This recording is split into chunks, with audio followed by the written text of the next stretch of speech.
यह कहानी उस राजा की है जो अपने 3 प्रश्नों के उत्तर खोज रहा था। तो एक बार एक राजा के मन में आया कि यदि वह इन 3 प्रश्नों के उत्तर खोज लेगा तो उसे कुछ और जानने की आवश्यकता नहीं रह जाएगी। पहला प्रश्न, किसी भी कार्य को करने का सबसे उपयुक्त समय कौन सा है?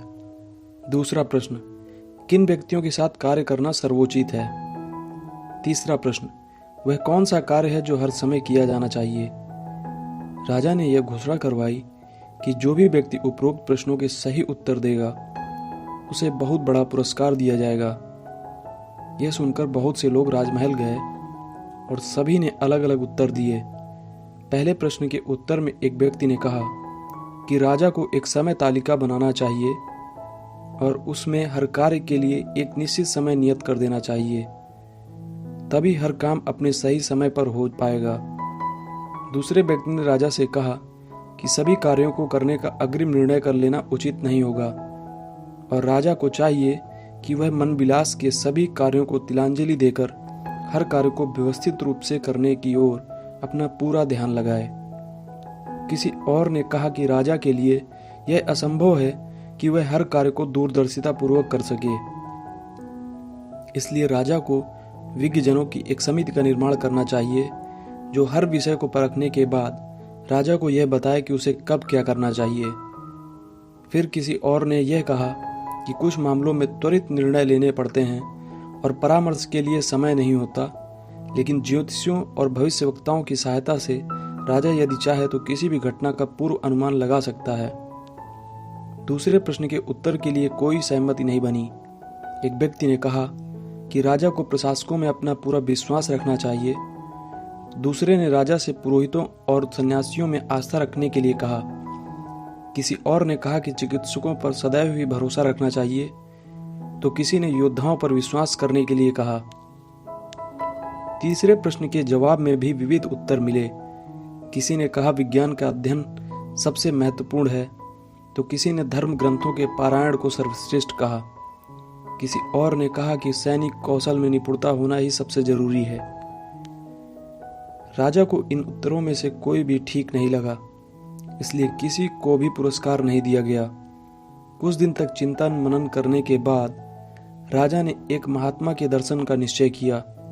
वह महात्मा एक पर्वत के ऊपर बनी कुटिया में रहते थे और सभी उन्हें परम ज्ञानी मानते थे। राजा को यह पता चला कि महात्मा पर्वत से नीचे कभी नहीं आते और राजसी व्यक्तियों से कभी नहीं मिलते, इसलिए राजा ने साधारण किसान का वेश धारण किया और अपने सेवक से कहा कि वह पर्वत की तलहटी पर लौटने का इंतजार करे। फिर राजा महात्मा की कुटिया की ओर चल दिया। महात्मा की कुटिया तक पहुंचने पर राजा ने देखा कि वे अपनी कुटिया के सामने बने छोटे से बगीचे में फावड़े से खुदाई कर रहे थे। महात्मा ने राजा को देखकर सर हिलाया और खुदाई करते रहे। बगीचे में काम करना उनके लिए वाकई कुछ कठिन था। वे वृद्ध हो चले थे। हाँफते हुए वे जमीन पर फावड़ा चला रहे थे। राजा महात्मा तक पहुंचा और बोला, मैं आपसे 3 प्रश्नों का उत्तर जानना चाहता हूं। पहला, किसी भी कार्य को करने का सबसे अच्छा समय क्या है?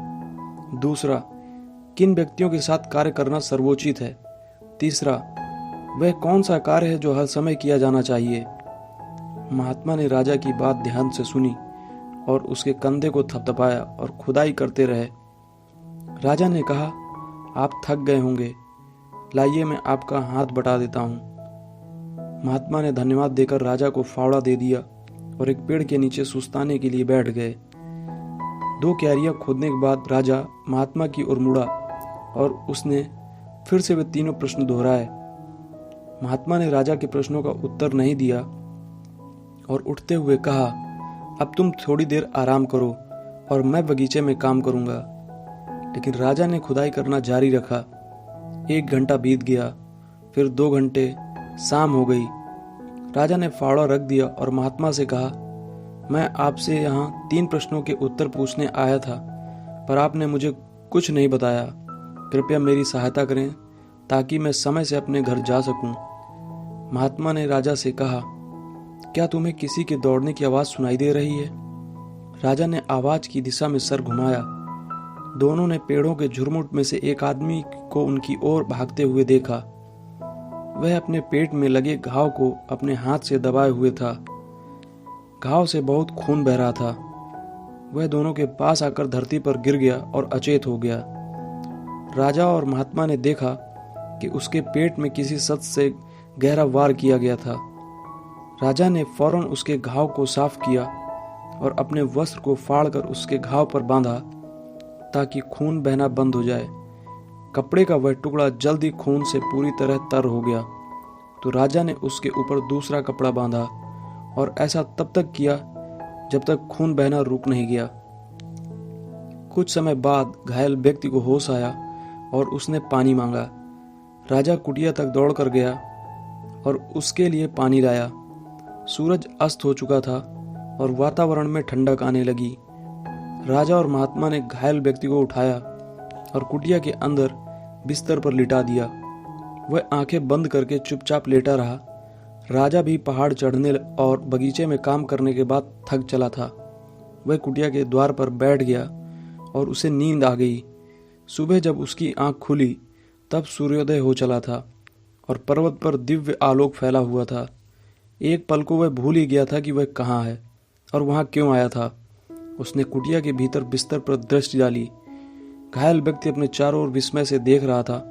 जब उसने राजा को देखा तो वह बहुत महीन स्वर में बुदबुदाते हुए कहा, मुझे क्षमा कर दीजिए, लेकिन तुमने क्या किया है और मुझसे क्षमा क्यों मांग रहे हो? राजा ने उससे पूछा, आप मुझे नहीं जानते पर मैं आपको जानता हूँ। मैंने आपका वध करने की प्रतिज्ञा ली थी क्योंकि पिछले युद्ध में आपने मेरे राज्य पर हमला करके मेरे बंधु बांधवों को मार डाला था और मेरी संपत्ति हथिया ली थी। जब मुझे पता चला कि आप इस पर्वत पर महात्मा से मिलने के लिए अकेले आ रहे हैं तो मैंने आपकी हत्या करने की योजना बनाई। मैं छुपकर आपके लौटने की प्रतीक्षा कर रहा था पर आपके सेवक ने मुझे देख लिया। वह मुझे पहचान गया और उसने मुझ पर प्रहार किया। मैं अपने बचाव के लिए भागता हुआ यहाँ आ गया हूँ और आपके सामने गिर पड़ा। मैं आपकी हत्या को उद्यत था पर आपने मेरे जीवन की रक्षा की। मैं बहुत शर्मिंदा हूँ। मुझे समझ नहीं आ रहा कि आपके उपकार का मूल कैसे चुकाऊंगा। मैं जीवन पर्यंत आपकी सेवा करूंगा और मेरी संतानें भी सदैव आपके कुल की सेवा करेंगी। कृपया मुझे क्षमा कर दें। राजा यह जानकर बहुत हर्षित हुआ कि किस प्रकार उसके शत्रु का रूपांतरण हो गया। उसने न केवल उसे क्षमा कर दिया बल्कि उसकी संपत्ति लौटाने का भी वचन दिया और उसकी चिकित्सा के लिए अपने सेवक के मार्फत अपने निजी चिकित्सक को बुलावा भेजा। सेवक को निर्देश देने के बाद राजा महात्मा के पास अपने प्रश्नों के उत्तर जानने के लिए पुनः आया। उसने देखा महात्मा पिछले दिन खोदी गई क्यारियों में बीज बो रहे थे। महात्मा ने उठकर राजा से कहा, आपके प्रश्नों के उत्तर तो पहले ही दिए जा चुके हैं। वह कैसे? राजा ने चकित होकर कहा, कल यदि आप मेरी वृद्धावस्था का ध्यान करके बगीचे में कार्य करने में मेरी सहायता नहीं करते तो आप वापसी में घात लगाकर बैठे हुए शत्रु का शिकार बन जाते। तब आपको यह खेद होता कि आपको मेरे समीप अधिक समय व्यतीत करना चाहिए था। अतः आपका कल बगीचे में कार्य करने का समय ही सबसे उपयुक्त था। आप जिस सर्वाधिक महत्वपूर्ण व्यक्ति से मिले वह मैं ही था और आपका सबसे आवश्यक कार्य था मेरी सहायता करना। बाद में जब घायल व्यक्ति वहां चला आया तब सबसे महत्वपूर्ण समय वह था जब आपने उसके घाव को भली प्रकार बांधा। यदि आप ऐसा नहीं करते तो रक्तस्राव के कारण उसकी मृत्यु हो जाती। तब अतः उस क्षण वह व्यक्ति सर्वाधिक महत्वपूर्ण था और उसकी सेवा करना सबसे आवश्यक कार्य था। स्मरण रहे, केवल एक ही समय सर्वाधिक महत्वपूर्ण है और वह समय यही है, इस क्षण में है। इसी क्षण की सत्ता है, इसी का प्रभुत्व है। सबसे महत्वपूर्ण व्यक्ति वही है जो आपके समीप है, आपके समक्ष है, क्योंकि हम नहीं जानते कि अगले क्षण हम किसी अन्य व्यक्ति से व्यवहार करने के लिए जीवित रहेंगे भी या नहीं। और सबसे आवश्यक कार्य यह है कि आपके समीप, आपके समक्ष उपस्थित व्यक्ति के जीवन को सुख शांतिपूर्ण करने के प्रयास किए जाएं, क्योंकि यही मानव जीवन का उद्देश्य है।